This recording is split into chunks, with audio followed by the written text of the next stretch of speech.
Welcome to the final episode of Tricky Elephant Gambit, where we are going to look at the sidelines. Now, you should pay special attention to them as at lower level this occurs very frequently.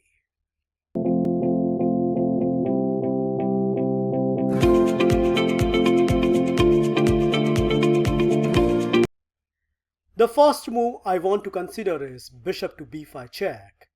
And in my blitz games, I face it very oftenly. But just one move, c6. And if white continue with some of the most popular choices, then the opening disaster is looming in the air. For example, if he plays bishop to e4, then we can take on e4. And the point is, after knight takes e5 and the move queen to d4, black wins the piece at just fifth move of the game. So good to believe it, right? But that happens. Well, the same story goes if the bishop goes to the d3 square, trying to protect e4 pawn. But this time around, after d takes e4, bishop takes e4 and the move f5, it doesn't matter however white wriggles, he cannot save the piece. For example, if bishop to d3, then e4 naps the piece. So that is right out of the equation. And white can try over here a tricky move. Knight captures e5, hoping that black foolishly take on e4 so that queen to h5 check comes with a deadly effect. But black is not a fool, and just one simple move, queen to d6, whereupon two of the white pieces hanging, and this queen to h5 check is now absolutely garbage as g6, knight takes g6. We can exchange the queen, and when white bishops move somewhere, if you count the material, black obtain a piece for a 2-pawn, which is a huge opening advantage. So, in a nutshell, this royal pace bishop to b5 check doesn't working against our tricky elephant gambit.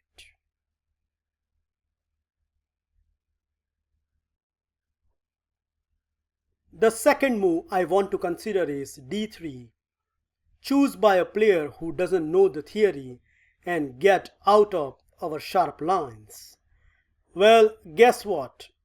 I have two options for you. If you are an endgame expert, then you can simply take on e4, and after d takes e4 and queen exchange, white get misplaced king and black is already slightly better. So that is one good option. Instead of d captures e4 here, white can also try knight captures e5. But as you are going to see that after knight to f6, white light square bishop remain the passive piece. And on top of everything, if white plays the move d4 here, then we get the upgrade version of d4 main line starting with knight to d7. And soon you will see the difference that in this variation, black get a free tempo with knight to f6 as white has wasted one move with d3 and then d4.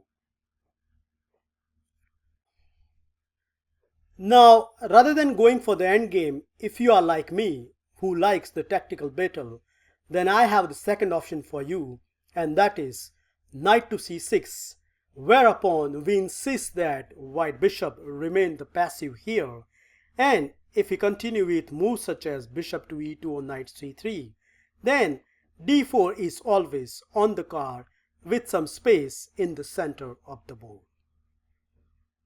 So that is the reason why, as per the database, white has gone for this variation. E captures d5, queen captures d5, knight to c3, attacking the queen. We pin down this knight, and after bishop to d2, we don't waste any time.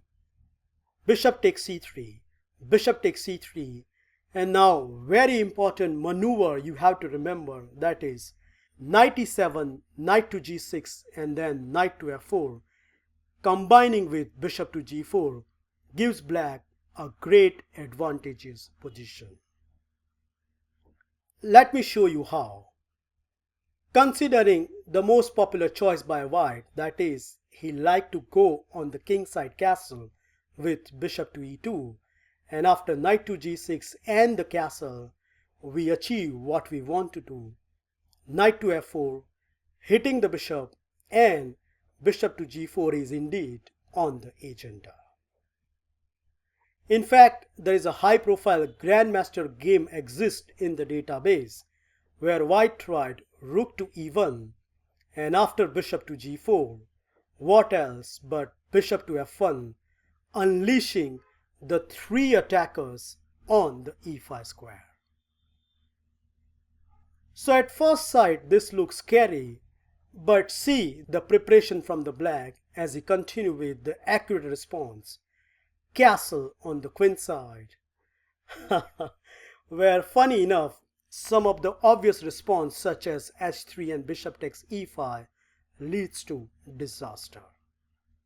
For example, if your opponent continue with h3, then the simple is you take on h3 and after pawn takes and bishop takes, not only black come out with a clear pawn advantage, but white king is wide open and invite all sorts of attack. So this is right out of the equation. What about the second choice, namely bishop takes e5 at this position? Well, this is again those illusionary moves which creates the big problem, as after knight takes e5, rook takes e5, black has a very simple response, namely queen captures e5, where the end results knight takes e5, bishop takes d1. If white takes the bishop, then we are clear exchange up. So the more critical response is knight captures f7, attacking both of the rooks. But then black can simply save the bishop, and after knight captures d8 and the move rook captures d8, if you count the material, no surprise, black emerged with a clear piece advantage.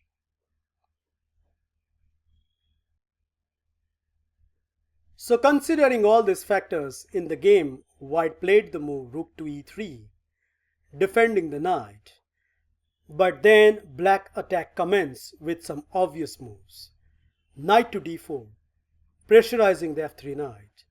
So white chop it off. But after pawn takes d4, white rook get attack, and in the game white choose rook to e4, counter-attacking the black knight, whereupon black played a simple move g5, where f5 is coming up.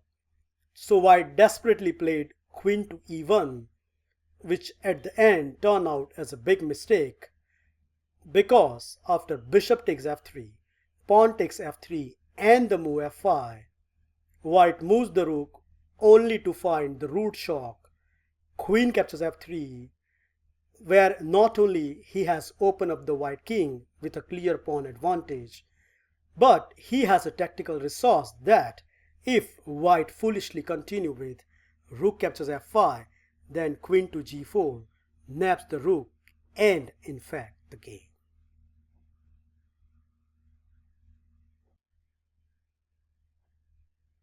Finally, let's move on to the main move, d4.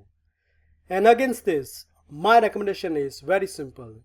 You take on e4 and after knight takes e5. Pay attention guys, as white is threatening bishop to c4. So do not play casual moves such as knight to f6. And I don't like bishop to d6 as knight to c4 attack our bishop. So accordingly, the accurate response is knight to d7, immediately challenging this centralized white knight. Now as I highlighted over here, white has few options, and amongst them knight captures d7 is the main line. However, first let's look at other moves and find out what we are going to do about them.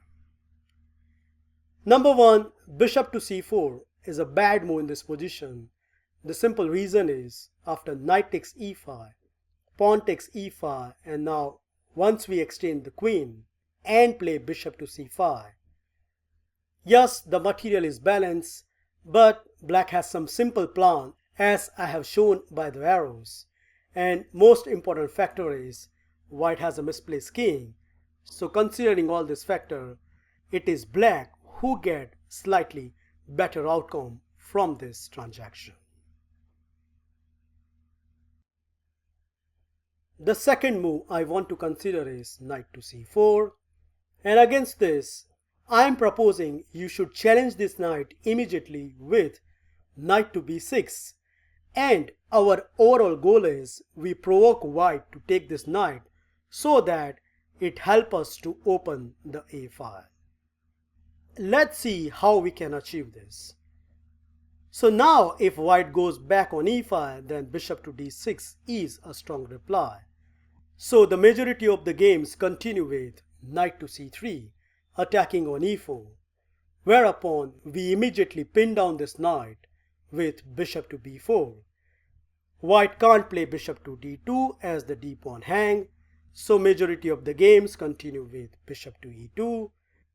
And now comes the point where we can force this transaction by playing bishop to e6.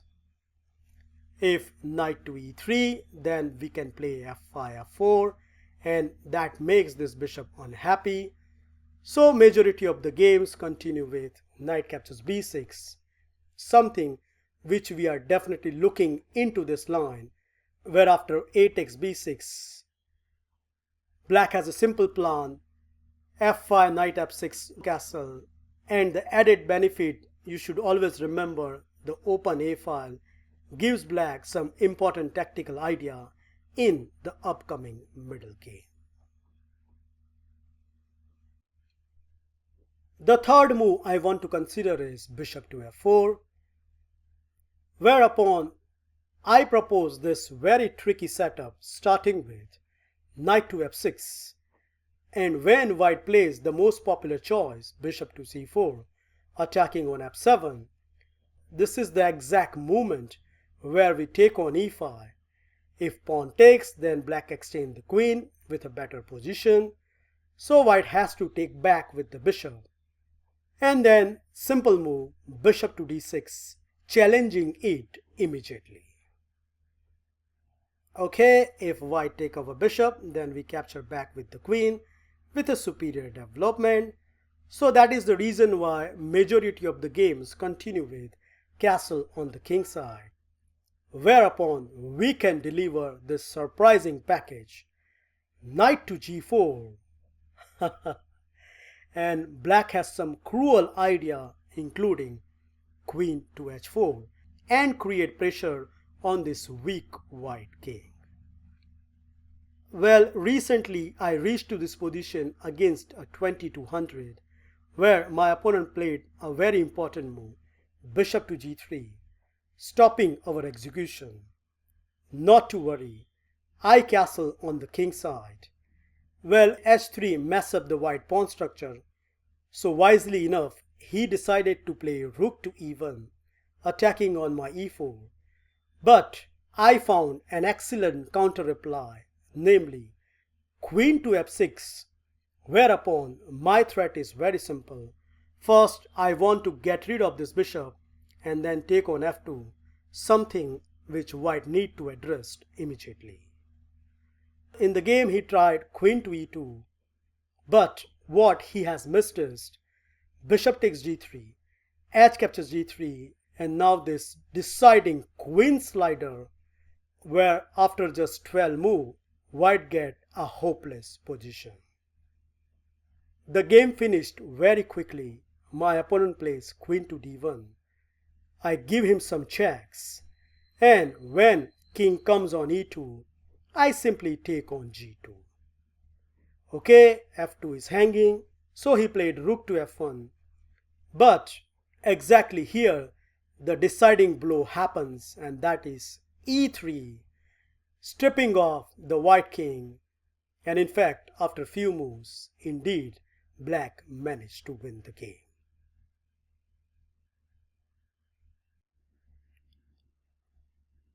The fourth move I want to consider is f4. And against this, once again we are going to follow a grandmaster game which gives us a clear path how to handle this variation. And I think he chose the top choice, namely knight to h6, whereupon the idea is very nice. When white plays his top database choice, namely bishop to c4, we can respond first with knight to b6, attacking the bishop, and when bishop goes to b3, this lethal queen check gives black a comfortable advantage. The point is, after g3 and queen h3, we stop white to castle on the king side. So in the majority of the cases, white has tried the move queen to e2, attacking on e4, whereupon black simply respond with f6, attacking the knight. And after knight to c4, black can set up a small trap here, starting with knight captures c4, so that if white thought that he can play this in-between move, queen captures e4, then after queen to e4, white to his horror find out that he is going to lose the whole piece for absolutely nothing. So watch out for this, as this is more common. Well, white chose the accurate path, he captured on c4, and from here onwards black planning of campaign remain very simple. First bishop to f5, and after knight to c3, he simply castle on the queen side. Of course you can't take on e4 because of rook captures d4, so white thought, okay, first I'm going to defend my d pawn with bishop to e3 and ready to castle, but black simply doesn't allow this. He responded with bishop to b4, and the threat is very simple. If you castle, then bishop to g4 naps the exchange. So in the game, white fed up with his passive position and lashed out with a3, where after few moves, bishop takes c3, pawn takes c3, bishop to g4, queen to f1, trying desperately for the queen trade.